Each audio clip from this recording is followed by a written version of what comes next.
অনেকে ভাবতেছেন ইরান যুদ্ধে রাশিয়া কি যুক্ত হবে? কি শুনলে খুশি হবেন? জানি জানি জানি, যদি কই যুক্ত হবে তাহলে খুশিতে নাইচা উঠবি অনেকেই।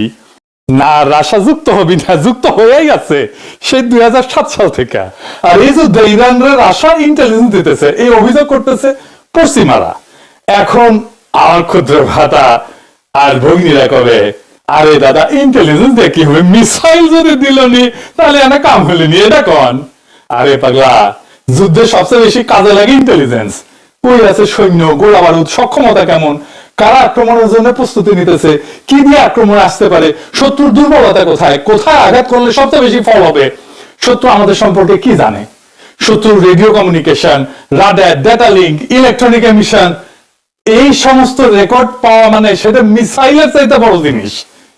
কে কার সাথে কথা কইতেছে, কোথা থেকে সিগন্যাল আসতেছে, কোন রাডার চালু আছে, কোন ফ্রিকোয়েন্সি ব্যবহার করতেছে, এই সমস্ত যুদ্ধকালীন ইন্টেলিজেন্স খুব জরুরি বিষয় যুদ্ধে জেতার জন্য।